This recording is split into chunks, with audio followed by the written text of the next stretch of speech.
Good morning. Welcome to the Meltdown. Folks, I hope you enjoyed your weekend. It's pretty foggy here in Houston. There's a lot to discuss, and I'm going to do my best to get this show up to about an hour. Um, been doing two-a-days. Seems to be a bit of a challenge, and of course, the information gets stagnant in spite of the fact that comments are made constantly and how they affect you. I don't want to allude to a gloom and doom scenario. That's not my style. There's nothing that's taking place in the economy to stop the runaway debt that is just rampant across this globe. And, Michael and I talk between each other to discuss Bitcoin. And in the case of Finland a few hours ago, it was deemed to be more of a commodity that would put it toe to toe with gold. Of course, everybody is seeking privacy and everyone wants to own something that not everybody knows about, mostly Uncle Sam. But from my standpoint, owning things that other people are going to need, want, and desire is where real value is stimulated from. Now, I've been doing this for over 30 years, and I've been involved in everything from registered investment advising to rare coins and precious metals. There have been times that I liked oil. There have been times that I've liked cash. There are times that I've liked the bond market. And when you look at the entire piece of the puzzle, the whole enchilada of the pie, you start to get to a place where you understand that trading your stuff, moreover, the accumulation of your stuff, and paring it down into what makes sense for the long haul. I had an employer who used to say, once your trade comes into the Roach Motel, it doesn't come out the same way. Well, that's really true.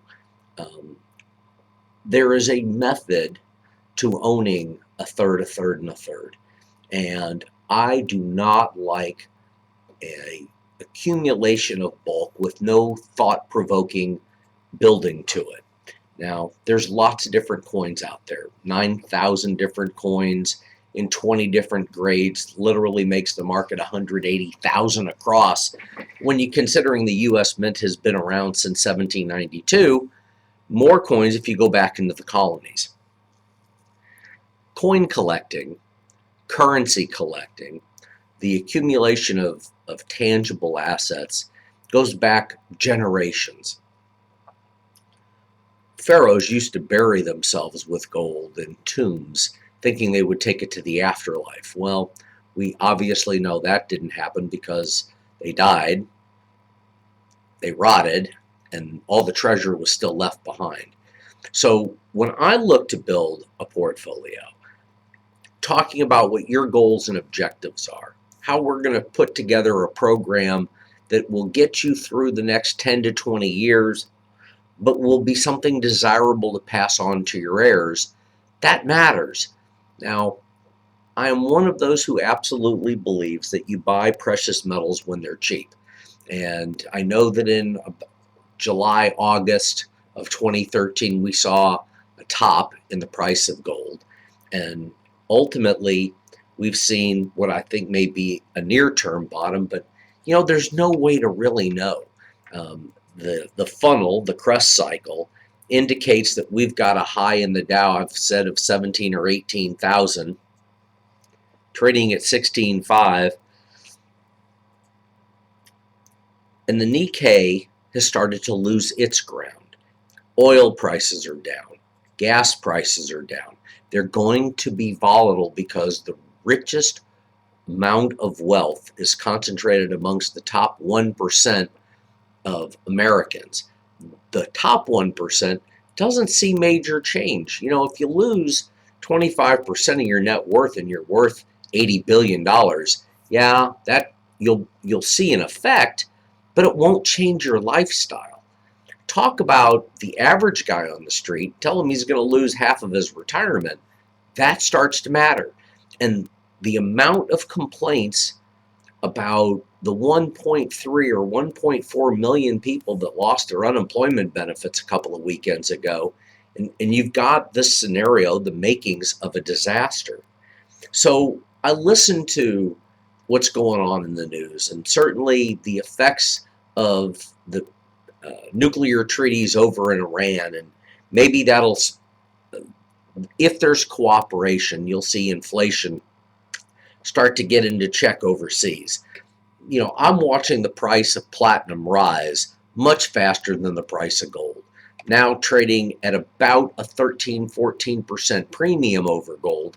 It is up to 30 times rarer than gold. It should trade at a much bigger premium. And so markets get manipulated. Traders are trying to figure out how to make money. And you guys, well, you're looking for whatever the stock du jour is, whatever it is that you can trade, whether that's in an options contract. You're trying to figure out how to stay ahead of the game. Well, for me, I like tangible. I like the idea of owning gold, silver, and platinum. I do not like being in a single position of gold ownership. Moreover, the reason is simple, that when I look at where the markets are headed, why we're going to do some things that are going to affect you, I want to be able to play for the next 15 or 20 years. When I talk to clients and the wealthiest people are buying gold or they're buying silver in bulk, most people that don't like silver because of its portability, because of the weight, the bulk that it takes up, they want to own gold. Gold's going to be in demand. It is in demand in China. And as we try to continually keep a pulse on what's going on overseas, my concern is that so many of you are overlooking the benefit of silver or the benefit of insight with information. Now, what I mean by that is that I take a fairly average approach to owning really rare coins. There's a reason to own coins that trade for hundreds of thousands of dollars, and they will command the premiums every step of the way. But owning different types of coins and fulfilling the obligation of what the government intended, that is to make you a collector.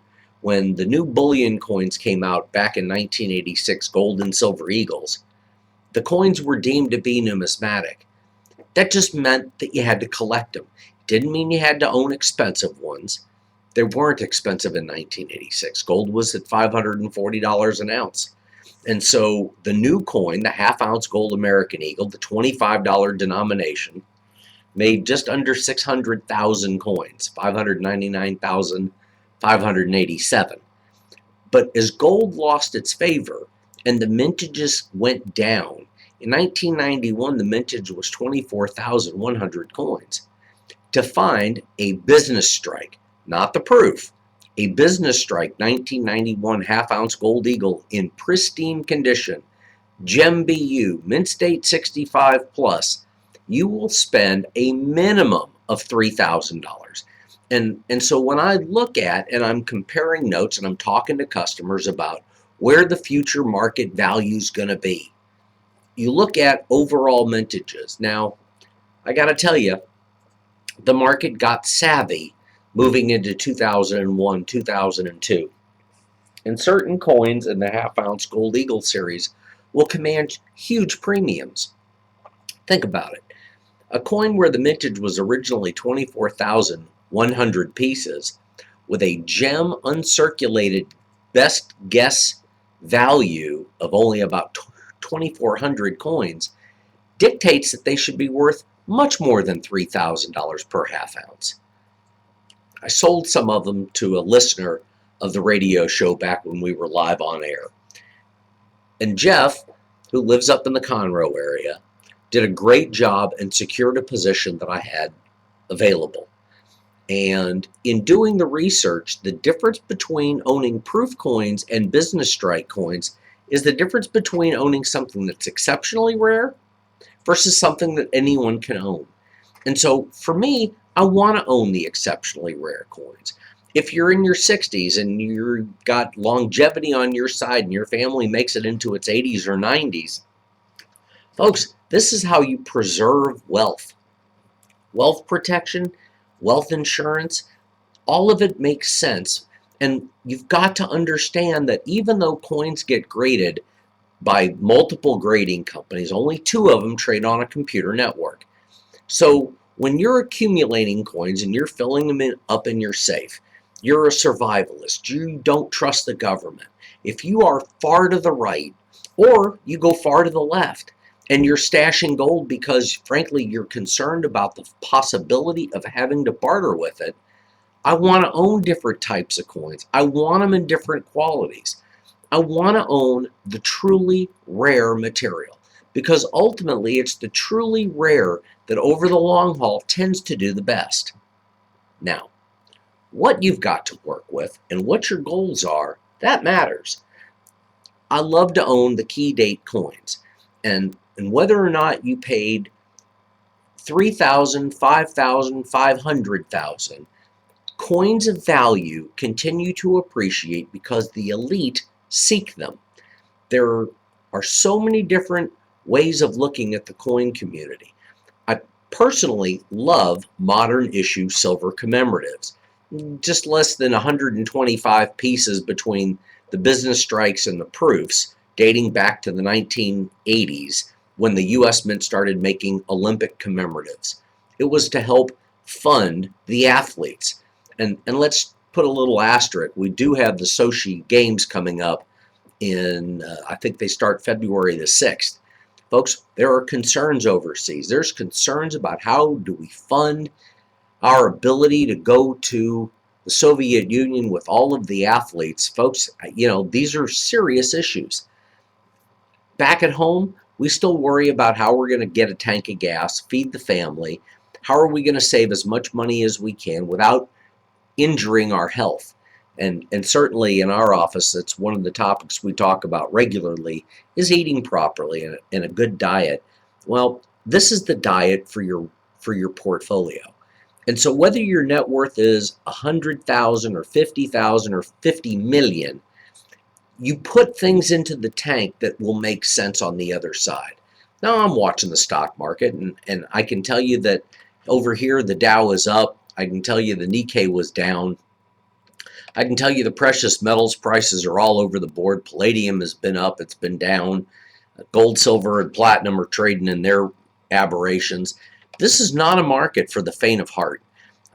Things are going to change, and they change rather drastically. Most investors, collectivestors, like big, beautiful coins. I love silver dollars. I love trade dollars and Morgan dollars and peace dollars. I love silver American Eagles. I love $20 gold pieces. And so what your goals and objectives are truly matters. And owning the right types of coins, that's just a question of what your appetite is, what you've got to work with. I say it frequently that you don't want to go to your HR department if you've got a 401k and go cash it in. It's not the right way to go about things. Your employer dictates the rules around your 401k. And I've got clients that have tried to cash them in. You pay the penalties. They take the money up front. They're going to pay the IRS. They're going to report it. And it's not a question of eluding the government because the government's got a funny way of dealing with things when they think there's fraud involved. Now, I can tell you point blank that owning $20 gold pieces or silver dollars are going to trade in a wide spread. Common Morgan silver dollars that you can buy for $30 to $35 allows you maybe 40 to 60 coins that you can buy in the lowest grade, put them in a Dansko album, and let's build those sets. The ugliest, lowest grade 1893 San Francisco Morgan dollar is going to sell for about $3,000 to $4,000. It's the lowest grade. Get to the highest grade, you might spend $1 million. I want to own different types of coins. I want you to own Mercury Dimes and Walking Liberty half dollars. And I want you to own the better dates in lower grade so that it makes it easier to afford the most common grades in a higher value, the easy dates. But you've got to own the rare dates. It isn't that you have to go try and corner the market. Folks, we talk about different types of coins from a standpoint of preservation. Now, I've referenced Jackie and Cindy, and I had a short email with them over the weekend. Coins are not rare. Money's rare. Coins, there's billions of them. Owning the right coins takes time, and it's a methodical portfolio build.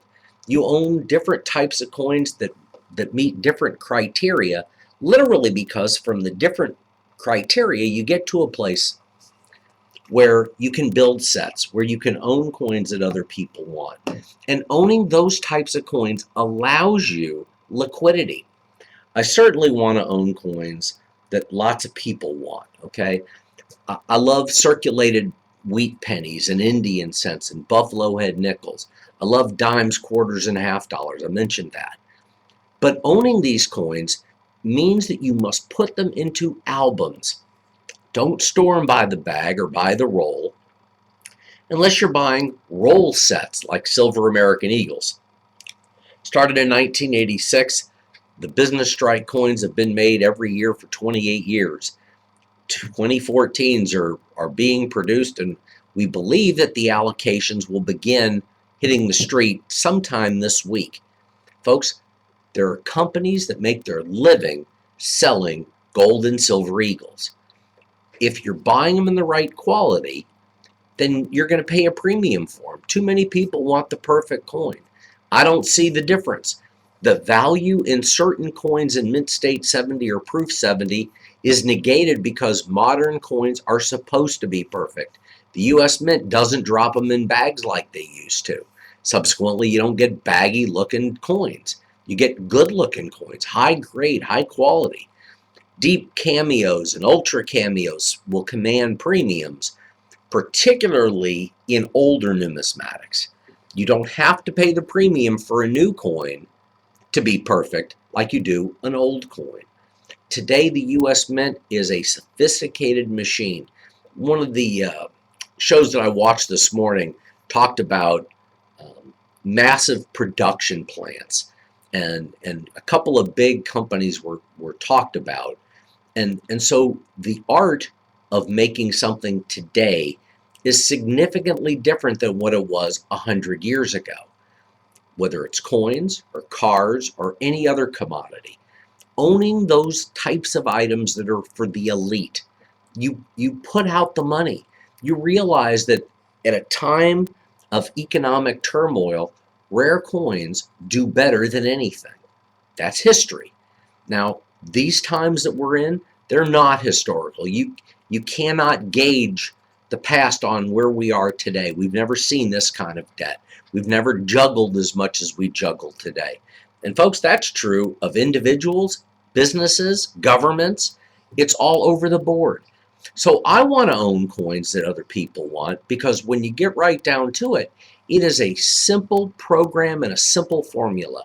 You own different sets. The sets command premiums historically. They can bring 15 to 30% premiums in $20 gold pieces or $2.50 Indian sets. There's only 15 coins in the $2.50 Indian set. Other sets, folks, there's something out there for everybody.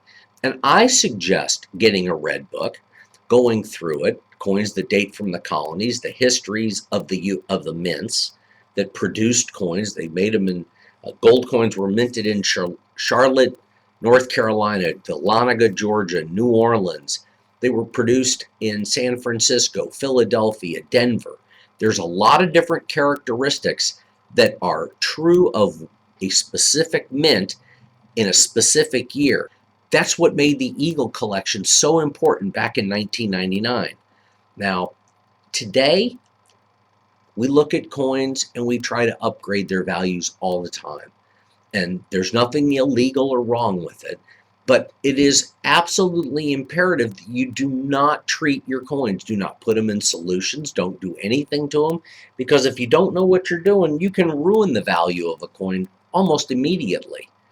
I've had clients that have used Tarnex and ruined coins. Today, what you like will predicate where we go with it. I do love spouse coins. I do love half-ounce gold American Eagles. I love the 2008 Buffaloes. That's the only year of that fractional series that probably will ever be made because gold is in such demand. Now, prices go up and down, but that's in the futures market. Ultimately, bullion coins like a Maple Leaf, a Krugerrand, a Gold American Eagle, a Buffalo, a 1 ounce bar, all tied to the market. But the market changes every few seconds. And during a trading day, what I tell you one moment can change another because, quote, the market changes. I love $20 gold pieces. I love them circulated. But there's some coins that you're going to pay a 30% premium over the melt. And there's other coins that are a bargain at 3 times the value over melt. All coins don't fit a specific program. You can't just buy them based on a formula because the formulas change drastically. Collectivestors learn and understand that. And so this is a market where you ask questions. Now you can always reach me via email. That's Brett, B-R-E-T-T, at thegoldexchange.net. Brett with 2 T's at thegoldexchange.net. You can call the store. That's 281-548-2646. 281-548-2646. Hit option 0. That way you get a live voice. I'll be more than happy to address your questions, concerns, your comments. But folks, this is the time to be asking really good questions. Now, I've got some clients that are in physical silver. They own silver dollars. They own junk silver. But they also own penny stocks, mining shares. I'm not one who particularly likes the mining companies. You don't buy the reserves of a mining company. You buy the management of the company. And so it's from that extreme that when I'm talking about owning different types of coins, I look at what's being promoted around the industry, what other people seek. I love Walking Liberty half dollars. I think they're beautiful coins. Obviously, so did the U.S. Mint. We used that design of the obverse, the Walking Liberty lady on silver American Eagles. But in the 1940s, lots of them were saved and protected. The early years, the 1916, which was the first year, those coins were used. People had a half dollar was a lot of money. And so there are fundamental reasons why you go after the key dates, other reasons why you own the common dates. You buy them in low grade or high grade. You build sets of coins, short sets, 1941 to 1947. Coins were produced in Philadelphia, Denver, and San Francisco. I love Mercury dimes. I think they're great coins. They're small, they're compact, but you get them graded. Not all coins require grading, and that literally is the biggest message that I'm going to send out today. If you own material and you're not sure and you'd like an independent, quote, unbiased opinion, bring them in. I'll tell you if the coin should be graded. It's not about buying everything I can every single moment of the day. Yes, we are in business to make a profit. But being able to share what other companies are promoting or why they want you to own a certain type of coin. I love spouse gold. I think it's really, in certain years, very rare and very exceptional. But on a percentage basis, I think you'll do much better in silver. Keep some of your key date spouses. Own some half-ounce gold eagles.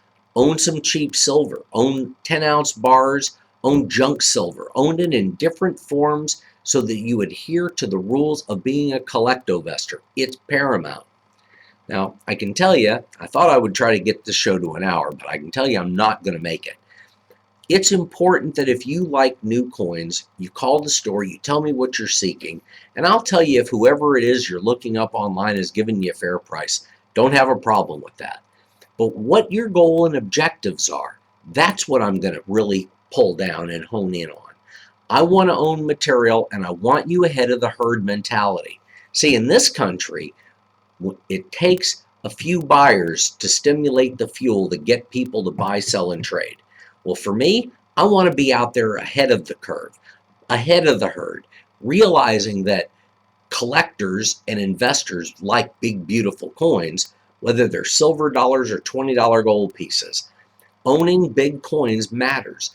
But once the herd turns and starts to buy, you may find yourself having to pay 10 to 30% premiums for coins that you could have bought at a discount. Things change. So in giving you this message, it really breaks down to there's interest in gold and silver. And whether you're on the right or the left or dead smack in the center, people want to own this commodity because it's a hedge against government. The government is out of control. And, you know, I heard a funny joke earlier. I'll make sure I tweak it so I refer to it properly. But understand that politicians are scheming all the time. You and I have to figure out how to be smarter than them, and they get to use insider trading. It's not illegal. What makes sense today is to own gold, silver, and platinum. Own some rare coins. Do it before everybody else does. Be ahead of the curve. That's just how you insulate and hedge yourself against what governments are doing. Anyway, I never get off air without thanking Texas Children's Hospital, both the Downs Clinic and the Ronald McDonald House. Now, if you go to the meltdown.com, Michael's put up donation banners. The information is all anonymous for me, but if you can provide a tithe or an offering, click in, provide the information, you'll get a receipt for your taxes next year. I appreciate Dr. Ostermeyer and her staff at the Downs Clinic. The Ronald McDonald House could use 20 to 40 servings of a hot meal any given night. If you'll call 832-824-8600, that's 832-824-8600, Nancy Allen and her staff will be more than happy to help accommodate you, get a program together so we can get coins sold, get meals served, take care of our kids, because frankly, it's the doctors, the nurses, the staff, and the volunteers that take care of our children. I love them. They need us, and we need them. Anyway, I probably will be back on this afternoon now. I can tell you that Kelly's going to be out of town for a week, so these podcasts are going to come really early in the morning, and they're only going to be one a day, so I'm going to work diligently to get you an hour's worth of information. Again, if you want to email me, it's Brett, B-R-E-T-T, at thegoldexchange.net. Call the store 281-548-2646. Hit option 0. If I'm not available, we'll take a message. We'll call you back. I appreciate you listening in. Have a great day. God bless you.